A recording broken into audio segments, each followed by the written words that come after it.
वंदे मातरम। गौ माता हमारे देश में बहुत ही पूजनीय मानी गई है। प्राचीन भारत से लेकर आज तक शुरू से ही भारतवर्ष में लोगों में गौ माता के प्रति अटूट श्रद्धा और आदर की भावना है। वेदों में गौ माता के महत्व को कई तरह से दर्शाया गया है, बताया गया है। उपनिषदों में, पुराणों में, सब ग्रंथों में गौ माता के महत्व को बताया गया है। इस केवल धर्म के आधार पर ही नहीं, अपितु गौ माता तो हमारे जीवन का मूल आधार है। इस बात को आज बताने के लिए मैं आपसे कुछ उनकी बारे में जानकारी दे रहा हूँ।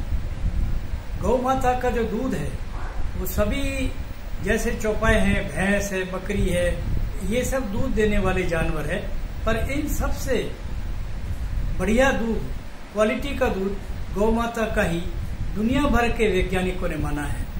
गौ माता के दूध से कितना ही लोगों को फायदा होता है, इसको आप इतने से अंदाजा लगा लेते हैं कि गौ माता के दूध का 35 बूंद में 5 से 10 लाख तक जीवाणु होते हैं जो रोगों से लड़ने की ताकत देते हैं।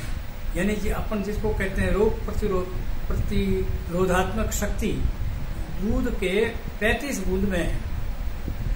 और गाय के दूध की जो छाछ बनती है उसमें 5 से 10 करोड़ जीवाणु होते हैं जो रोग प्रतिरोधात्मक शक्ति प्रदान करते हैं मानव के शरीर को। गाय के दूध में जो कैलोरी की पावर बताई गई है वो 7,11,000 कैलोरी पावर है, जबकि मांस में केवल 1,33,000 है। यानी मांसाहारी व्यक्तियों की बजाय दूध पीने वाले, दूध का उपयोग करने वाले शाकाहारी व्यक्तियों की शारीरिक ताकत, शारीरिक क्षमता ज्यादा मानी गई है। इसी तरीके से गाय के गौमूत्र और गोबर से भी बहुत लाभ होता है। गौमूत्र के द्वारा कई प्रकार की दवाइयां बनती है। पंचगव्य औषधि गौमूत्र के द्वारा, उसमें 5 गाय का दूध, दही, घी, गोबर और मूत्र, ये पांचों मिलाकर के पंचगव्य औषधियां बनाई जाती है। इन पंचगव्य औषधियों से नाना प्रकार के बीमारियों का उपचार भी निकाला गया है।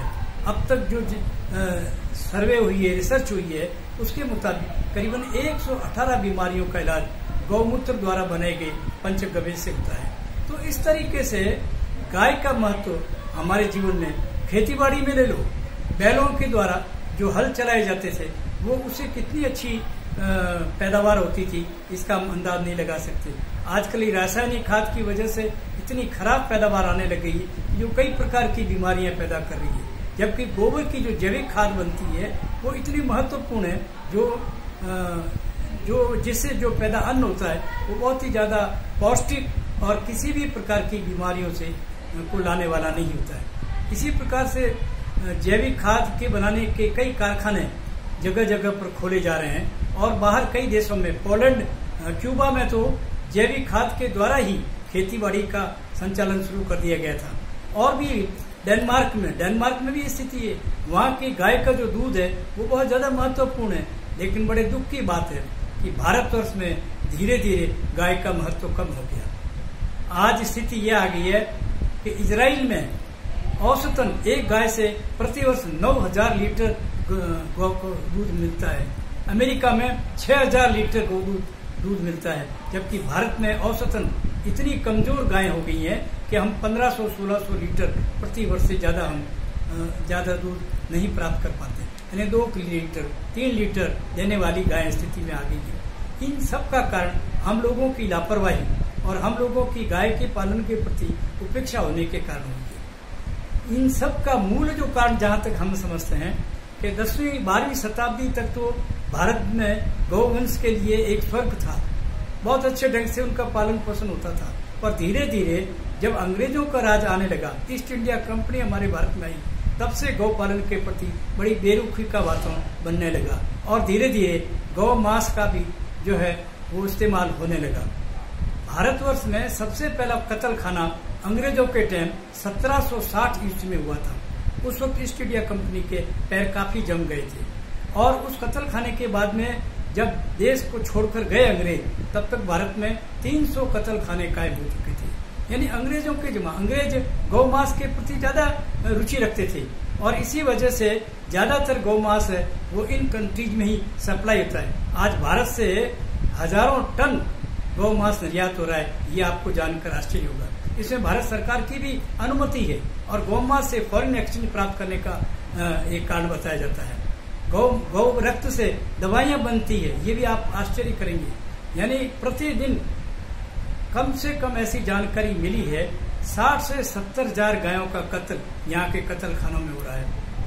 लेकिन इन सब, हाँ बिल्कुल, और 1947 में जो 300 कत्ल खाने थे, पिछले मैंने एक पुस्तक जो लिखी इस गाय के बारे में, ये 2007 में छपी थी। उस वक्त जो आंकड़े मुझे मिले थे, उस वक्त 28,000 बूचड़ खाने पूरे देश में बने हुए थे।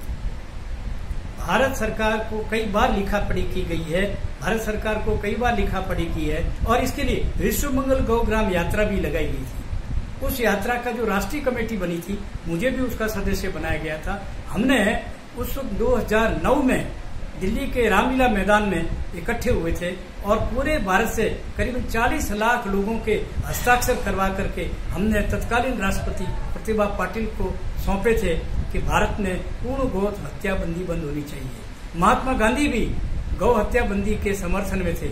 उन्होंने 1921 में कहा था कि देश में स्वराज के पहले हम गौ हत्या को बंद करने का हम अभियान चलाएं, इसकी ज्यादा आवश्यकता है। और इसलिए 1928 में महात्मा गांधी ने गौ सेवा संघ की स्थापना की थी।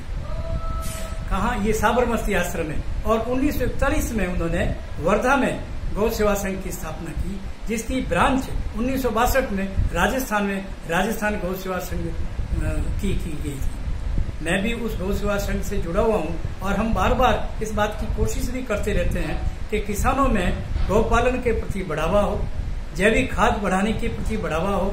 और एक जो मैंने पुस्तक तैयार की है, उसमें मैंने पूरा स्पष्ट किया है कि अगर 100 गायों की गौशाला में 25 गायें दूध देने वाली रखी जाए तो वो गौशाला कभी घाटे में नहीं रहेगी, वो आत्मनिर्भर रहेगी। 100 तो है बिना दूध देने वाली और 25 दूध देने वाली। इसका मतलब ये हुआ कि प्रति वर्ष जो उसमें आमदनी गोबर से, गौमूत्र से, दूध से वगैरह से, घी से होती है, वो 21,28,000 सालाना आमदनी है, जबकि उसका खर्चा सालाना 18,36,000 आता है। यानी करीबन 2.5 लाख तक की बचत हर गौशाला कर सकता है। और उसमें तनख्वाहें भी करीबन 14 तो मजदूर और 6 व्यवस्था इत्यादियों की तनख्वाह भी निकालने के बाद में 18 लाख का खर्चा आता है। तो ये बेरोजगारी की भी समस्या को हल करेगा। यदि राजस्थान सरकार प्रत्येक ब्लॉक लेवल पर अगर ऐसी पंचायती संस्थाओं के माध्यम से गौशालाओं की स्थापना करे, तो गौशाला में की स्थापना करने के बाद आवारा फिरने वाली गायों का बचाव हो जाएगा, ये कत्ल खाने में जा नहीं पाएगी। और साथ साथ में वैसे भी गाय की उम्र 25 साल बताई है, पर 10-12 साल से ज्यादा उसका औसत आयु रहती नहीं है। और एक गाय अपने जीवन में कम से कम 10-12 बछड़ा और बछड़ी देती है।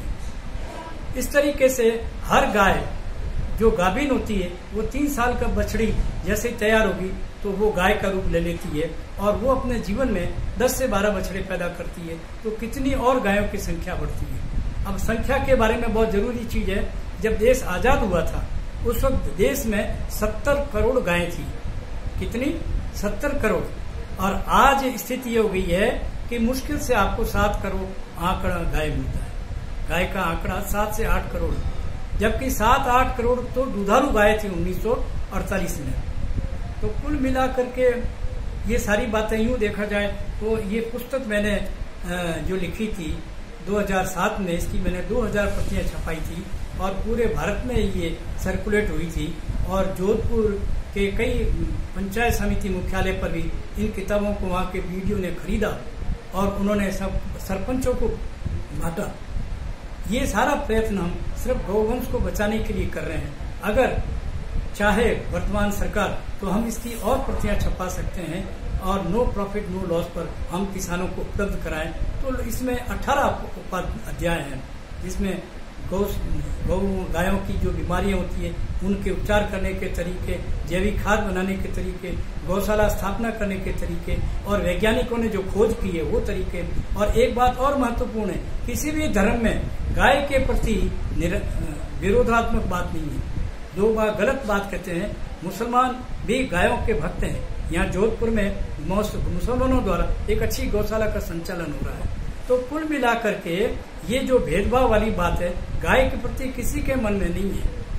तो इस तरीके से इसमें हम ज्यादा दोषी हैं कि हम गांव के लोग गौ पालन के प्रति लापरवाह हो गए हैं और हम गायों की सेवा के प्रति लापरवाह हो गए हैं। अगर हमारा गांव का वास, भाई शहर में तो गौशाला चलाना, गाय रखना मुश्किल है, पर गांव में गौशाला चलाई जा सकती है, गायों का पालन आसानी हो, इसलिए वहाँ के लोगों को ज्यादा इसके प्रति रुचि देकर ध्यान देना चाहिए ताकि गौ माता की हम रक्षा कर सकें, उसका बचाव कर सकें, उसकी सेवा कर सकें।